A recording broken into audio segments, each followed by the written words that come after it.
어떤 도발에도 망가지지 않는 신앙, 어떤 도발에도 망가지지 않는 신앙이라는 제목으로 하나님 말씀 증거하도록 하겠습니다. 오늘 본문은 겉으로 볼 때는 나발이라는 사람과 아비가일이라는 부부 이야기 같이 보입니다. 어울리지 않는 부부인데 나발이라는 이름이 이게 진짜 본명은 아닐 것 같습니다. 바보란 뜻이거든요. 이름을 바보라고 지을 사람이 어디 있겠어요. 그러니까 별명이 아마 바보였을 것이다. 그러니까 악인이었습니다. 그러니까 성경은 악한 자를 바보라 그러죠. 그래서 악인은 이르기를 하나님이 없다. 하나님이 없다 그러는 자를 바보라 그러고 어리석은 자는 일컫기를 하나님이 없다 한다. 그래서 하나님을 모르는 자를 바보라 그러고 악인이라 그러고 다 동의어로 사용하고 있습니다. 나발이 아마 그런 자였던 것 같습니다. 근데 오늘 본문은 나발이 얼마나 나쁜 사람인가 이게 메시지 아닙니다. 뭐 이런 걸 뭐 연구하겠어요. 또 반대로 그의 아내 아비가일이 얼마나 훌륭한 여자인가 그것도 사실 메시지는 아닌 것 같아요. 사이드 메시지는 될 수 있지만 주 메시지는 아닙니다.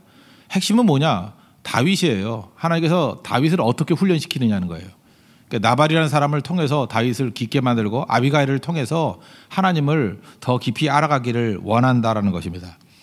우리 조상들은요, 제가 참 아름다움에 대해서 시각이 좀 탁월하다고 생각을 합니다. 우리는 장미꽃 이런 것 갖다가 아름다운 꽃이라 그러지 않았어요. 우리는 사군자를 아름답다 그랬거든요. 매낭국죽. 지조가 있고 깊이가 있고 메시지가 있는 꽃들을 더 아름답다고 얘기를 했습니다. 지금 하나님께서는 다윗을 훈련시키실 때 장미꽃 같이 이렇게 화려한 꽃으로 꽃 피우려고 하는 것이 아니라 매낭국죽 사군자 같이 깊이 있고 격조 있고 우리 내년도에 주제를 삼으려고 그러는데 deep and wide 깊고 넓게 그런 훈련을 시킨다는 것입니다. 우리 조상들은요 매낭국죽 그 매화는 눈 속에서도 핀다 그러죠. 그래서 환경이 아무리 어렵다 할지라도 꽃이 핀다. 설중매. 그래서 이거 귀중하게 여겼고 나는요 아무리 악취가 있는 곳에서도 남만은 은은한 향기가 난대요. 그리스도인이 향기라 그러잖아요. 난초 참 그런 의미가 있다고 생각을 해요. 또 늦설이 맞더라도요 늦게 피는 꽃이 또 그게 국화랍니다. 그래서 국화를 귀중하게 여기고요.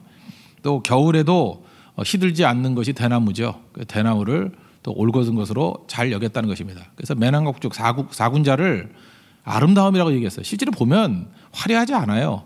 그냥 은은해 보이는데 거기에 격조가 있다는 것입니다. 깊이가 있다라는 거예요. 즉 하나님께서는 다윗을 사군자 같이 만드는 겁니다.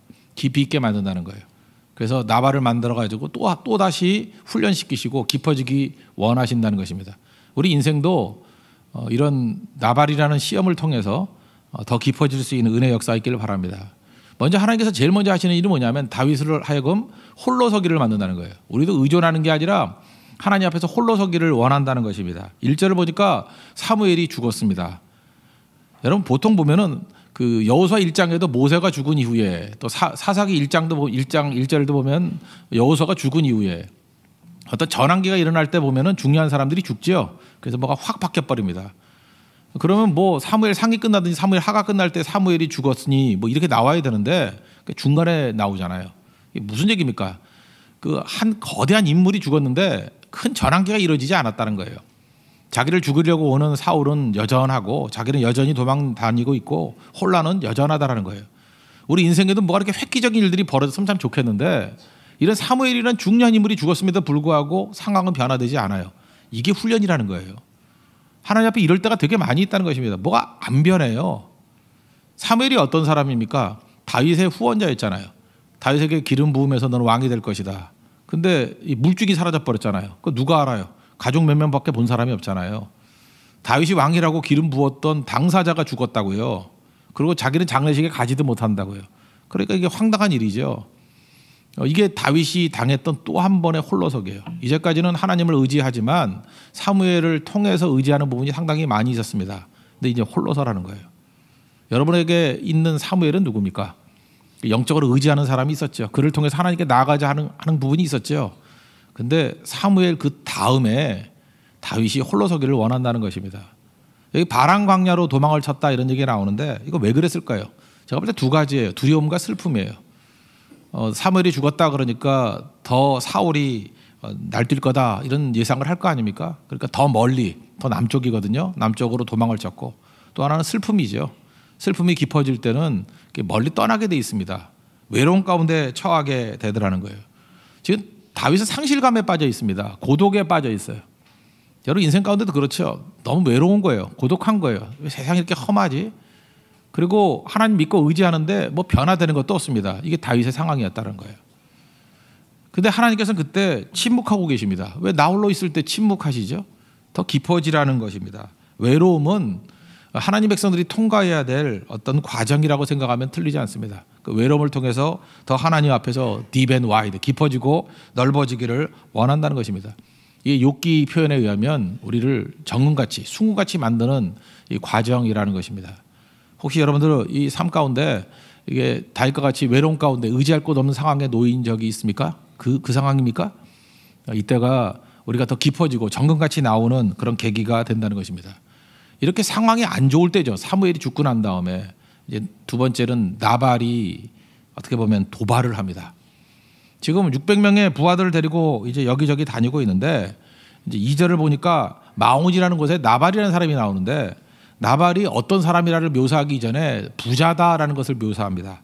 뭐 여기 보니까 양이 3천이고 염소가 1000마리고 이게 잘 이해가 안 되면요. 그 욥기를 보면 욥이 부자였다라고 하는 묘사가 나오잖아요. 욥의 부요함의 한 반 정도쯤 돼요.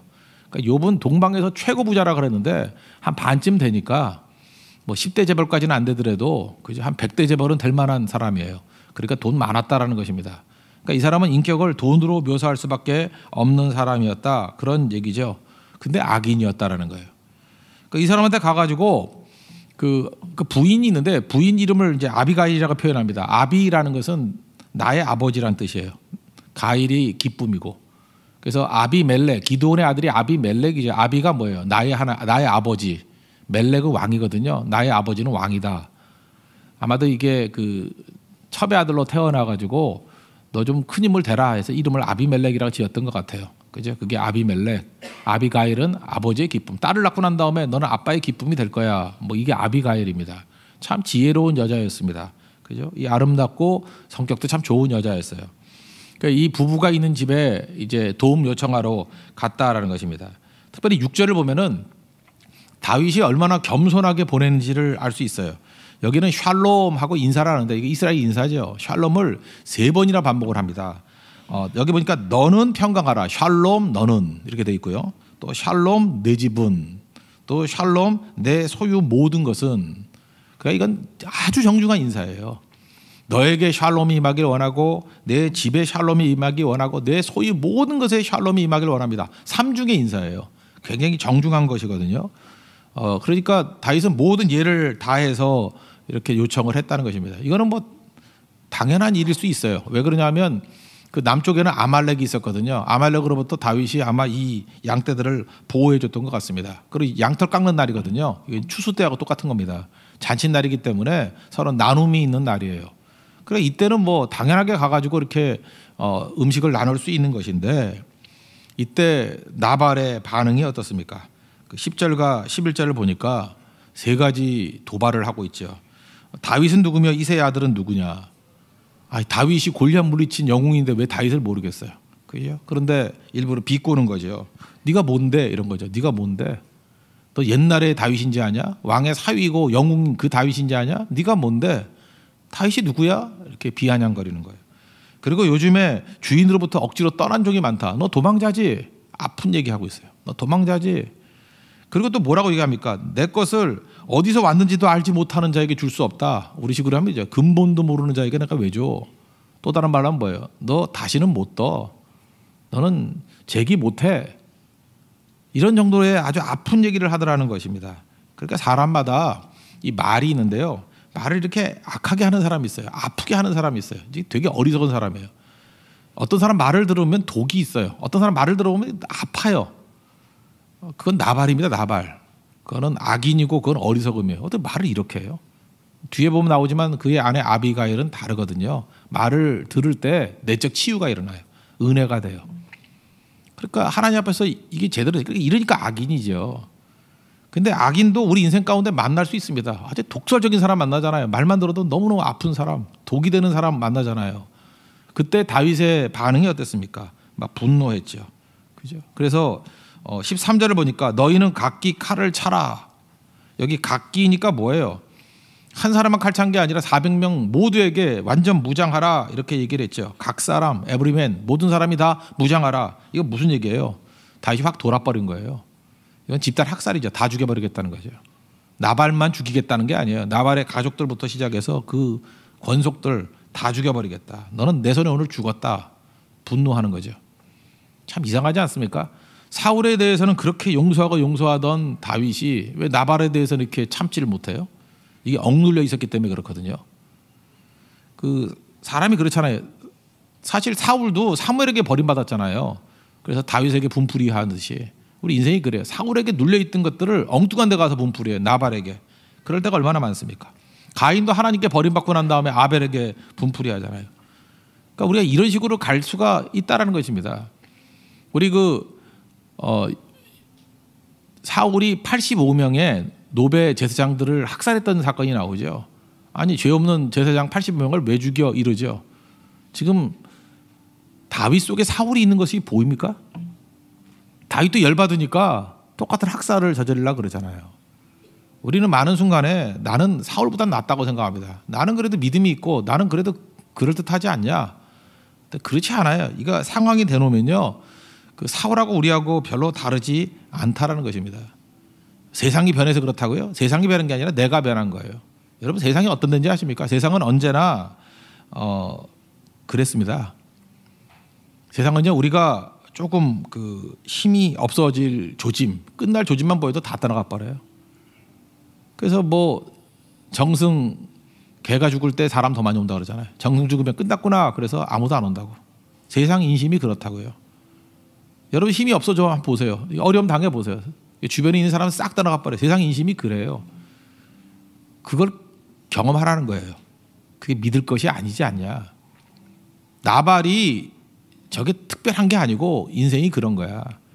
그 이전에 그 일라 백성들 도왔더니 그 십항무지에서 또 도와줬던 사람들이 또 어려움 당하니까 싹 돌아서 버리죠. 세상은 원래 그런 거야. 그래서 여러분들 세상에 대해서 너무 분노하거나 섭섭해하거나 그러지 마십시오. 그 자체가 이게 변화돼야 될 내용이라는 것입니다. 그런 거 의지하지 말고 하나님만 더 깊이 의지하는 모습이 있어야 된다는 것입니다. 그래서 여러분 신앙 훈련이라는 게 뭐냐? 뭐 어려움을 겪고 난 다음에 다시 재기하고 일어서고 그런 게 아니라 끝까지 자기 자신을 지키는 싸움이에요. 저는 하나님의 사람인지 아닌지를 이렇게 할 수 있습니다. 어떤 사람이 고난이 있어요. 고난을 한참 겪고 난 다음에 이 고난이 무섭거든요. 고난은 이게 우리를 죽이는 거기 때문에 이게 마음이 많이 상해 있는 사람들이 있어요. 물론 하나님의 치유가 필요하겠지만 이 사람은 그렇게 믿음이 강력한 사람은 아니었구나 이런 생각이 들고요. 극심한 고난이 있음에도 불구하고 그 속에 기쁨과 명랑함이 있어요. 그 안에 밝음이 있어요. 이건 생명이구나. 다윗이 그래요. 여기서 썩지 않았어요. 자기 자신을 지키기를 원한 거예요. 하나님께서 그를 싱싱하게 만들었잖아요. 이거는 기도와 말씀 없이는 절대 이렇게 될 수 없습니다. 여러분 삶 가운데 극심한 고난이 온다 할지라도 하나님을 향한 부르짖음과 말씀이 있으면 절대 여러분들을 태우지 못해요. 여러분 절대 상하지 않아요. 오히려 더 밝아져요. 이게 다윗의 모습이 돼야 되는데 다윗이 여기서 지금 꺾일 뻔했죠. 하나님께서 보시는 게 뭐냐면 나발의 악에 다윗의 선이 지고 있는 거예요. 누가 이렇게 살라는 거예요. 다윗의 너의 선이 나발의 악을 이기는 인생이 되기를 원한다. 그러기 위해서 내 힘 갖고 안 되잖아요. 그러니까 더 하나님 의지하는 거. 내면 깊숙이 있는 부분에 하나님의 은혜가 임하기를 원하는 것. 그게 하나님의 훈련이라는 것입니다. 지금 하나님 앞에 다윗은 이 훈련을 받고 있는 것입니다. 그죠? 근데 지금 다윗은 지금 뭐라 그래요? 썩지 않아야 될 심령이 썩어서 위기에 처하게 돼버리죠. 그래서 22절 보니까 그에게 속한 모든 남자 가운데 한 사람이라도 살려두면은 이제 여호와께서 내게 벌을 내리기를 원한다. 내가 이놈들 안 죽이면 성을 가로 이런 건데 이 원문을 보니까요. 여기 모든 남자 그럴 때 이 남자가 성경에 딱 3번 써요. 여기 한 번 하고 또 한 번은 시므리가 반란했을 때 그때 다 남자 죽인다 그럴 때 쓰고 아합의 남자들 죽일다 그럴 때 쓰는 표현이에요. 이 직역하면은 벽을 향해 오줌 누는 놈들 그런 뜻이에요. 성경에 딱 3번 나와요. 그러니까 남자를 가장 경멸할 때, 그러니까 뭐 아주 그 천박한 놈들 그런 표현이에요. 벽을 향해 오줌 누는 놈들 이게 3번 나오거든요. 그러니까 경멸하는 거야. 분노했다는 뜻이에요. 이스라엘이 욕이거든요. 그놈들 다 죽여버려. 다윗이 엄청나게 분노했다라는 것입니다. 여러분 이렇게 생각하면 됩니다. 우리 자신이 가지고 있는 의의가 있죠. 나는 어떤 사람이다. 나는 합리적인 사람이다. 나는 이성적인 사람이다. 자기 나름대로 자부심이 있는 사람들이 있을 거예요. 제가 보니까 그래요.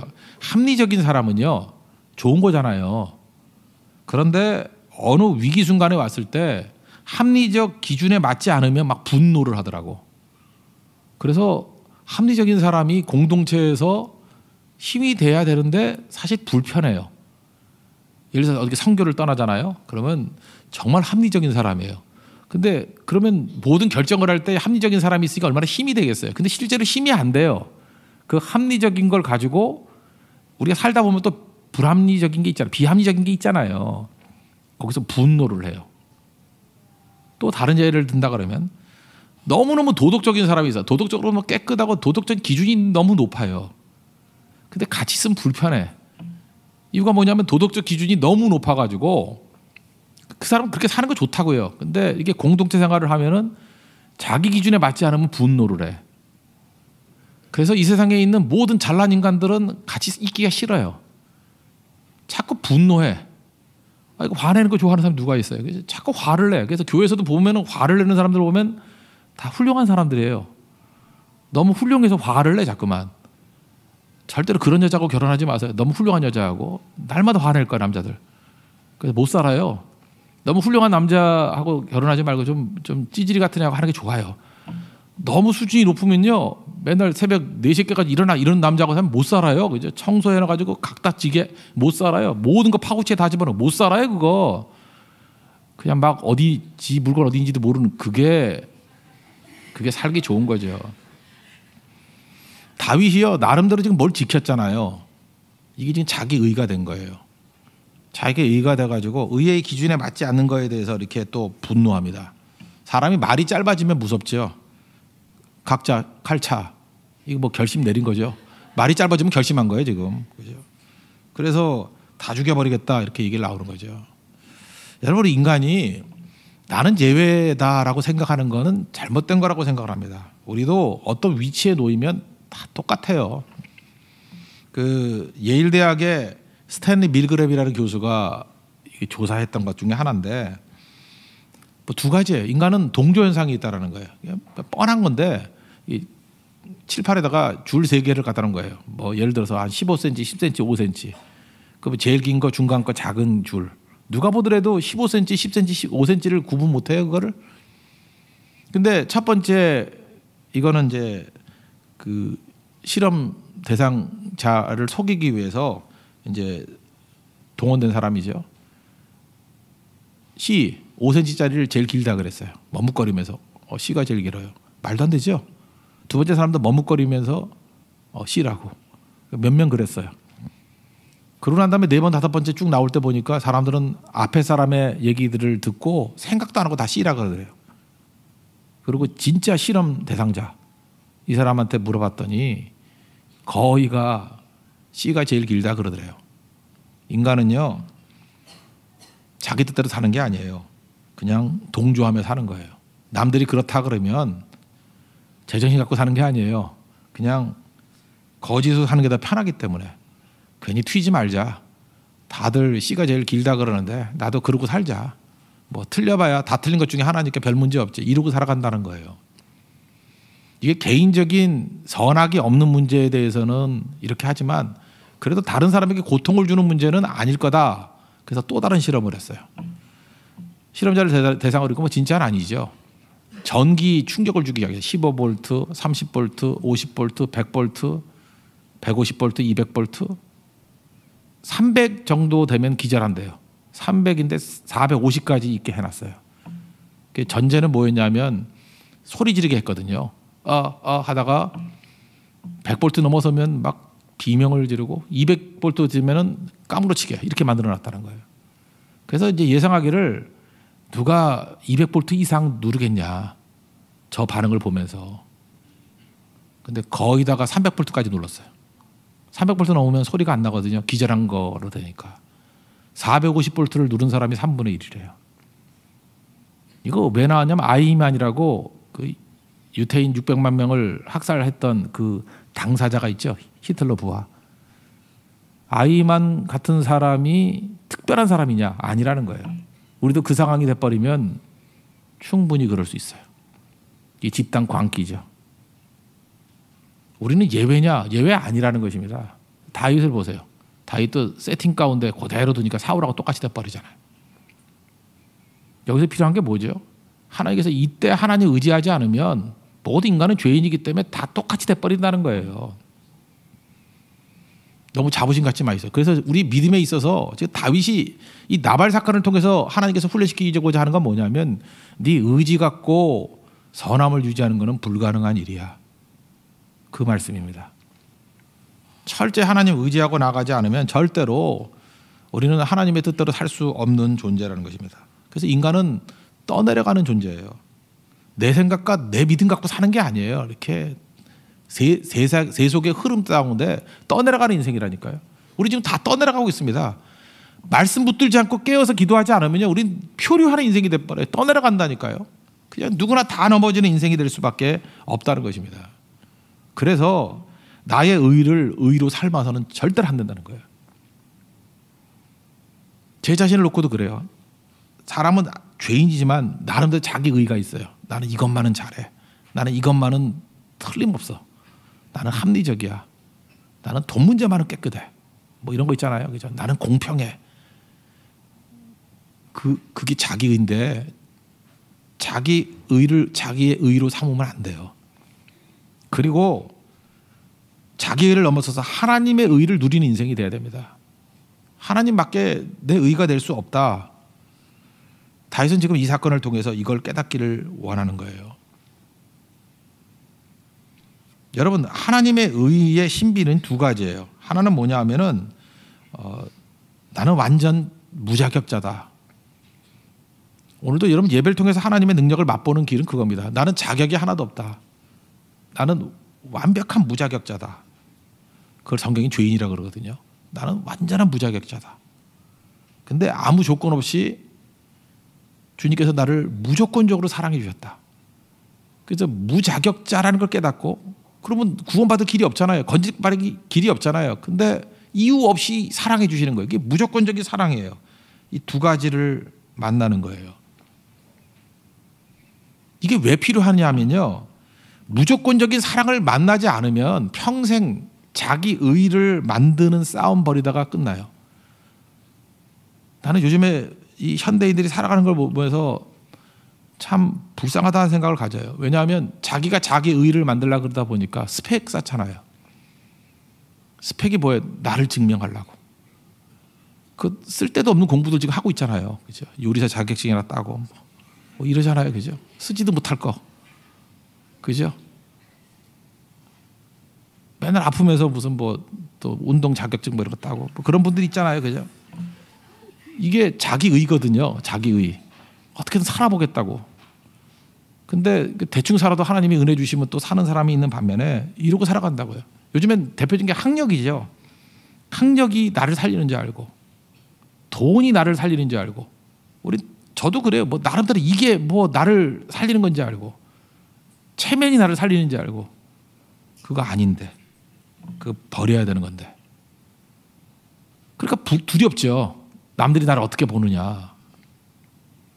그런데요, 무조건적인 사랑을 만나면요, 그래서 우리 사랑이 있는 가정이 좋은 거예요. 가정 가면 쉴 수 있잖아요. 왜? 가면을 벗어도 되니까. 그래도 가정에서는, 사랑 있는 가정에서는 우리를 무조건 용납해 주잖아요. 그래서 자기 의를 만들 필요가 없어. 화장 안 해도 돼. 널브러지게 있어도 돼. 자기 의를 만들 필요가 없어. 약간 엄마한테 욕만 먹으면 돼. 그죠? 자기 의를 만들 필요가 없어. 하나님 안에서 그렇게 살아가는 게 그게 은혜 안에 살아가는 거라고.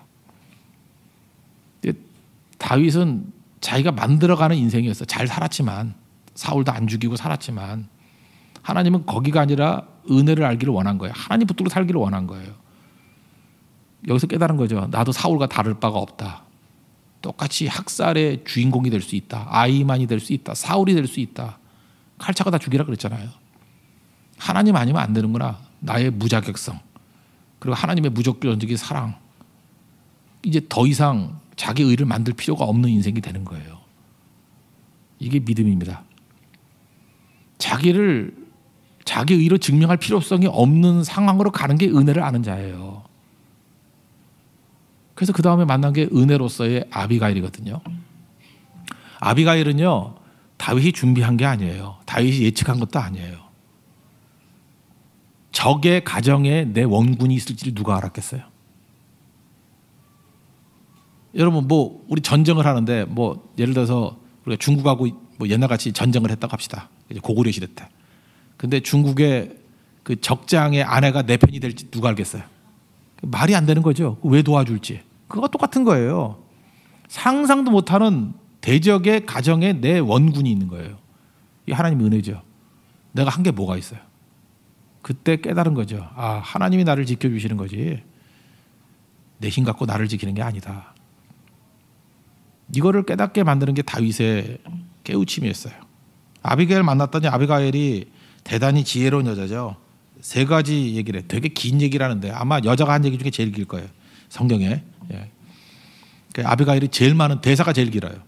요약을 하면 첫째, 하나님이 보고 계시는데 죄짓지 마라. 26절이에요. 내 주도 살아 계시거니와 내 주의 손으로 피를 흘려 친히 보복하신 일을 여호와께서 막으셨으니 하나님 보고 계신다.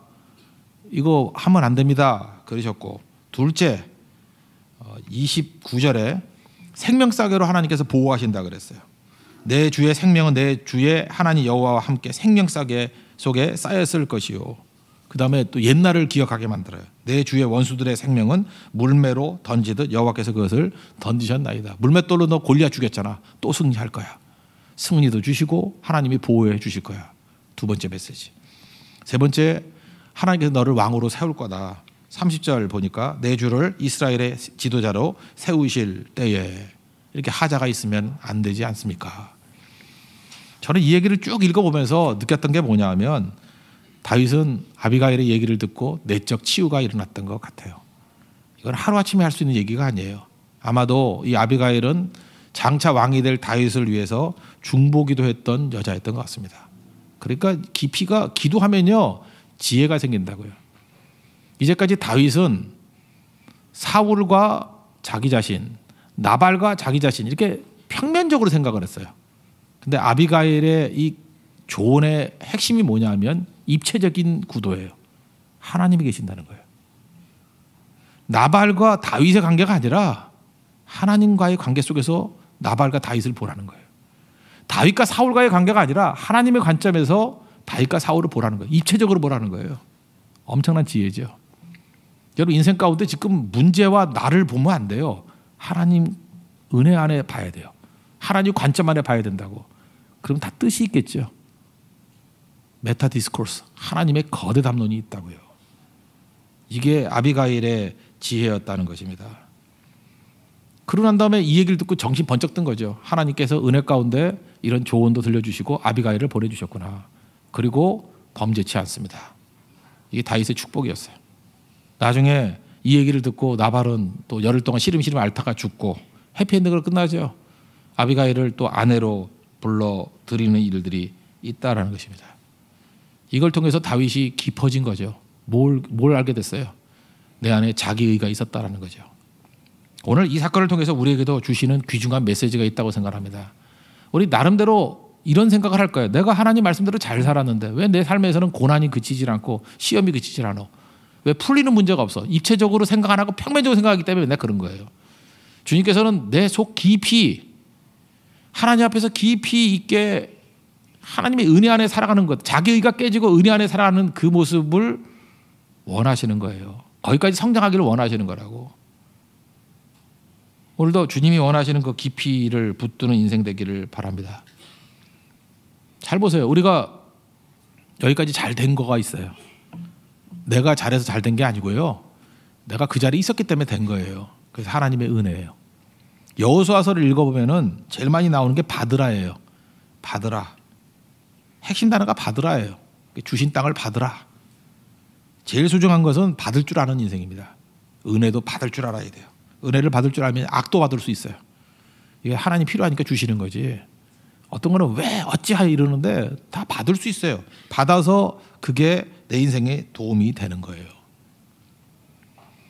우리 성도들 만나보면요, 이런 게 있어요.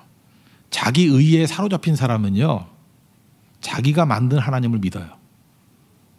왜 그러냐? 자기가 만든 하나님, 가짜 하나님 아니면은 자기가 정당화 될 수 없기 때문에 그래요. 자기 의니까. 그래서 바리새인은요, 자기가 만든 하나님을 믿게 돼 있어요. 우리도 지금 하나님을 믿는 게 아니라 자기가 만든 하나님을 믿을 때가 많습니다. 내 의가 깨지지 않으면. 근데 내 의가 깨져버리면 진짜 하나님을 만나요. 그리고 아파요. 내가 변화되는 거라고. 다윗은 하나님을 섬기는 사람이었습니다. 그런데 진짜 하나님을 섬기는 건 뭐냐면요, 진짜 하나님 앞에 나아간다고 되는 게 아니고 내 자아가 깨지지 않으면, 내 자기가 깨지지 않으면 절대로 진짜 하나님 만날 수 없어요. 내가 만든 하나님에 만족하게 돼 있지. 하나님이 이러이러해야 해야 된다는 거예요.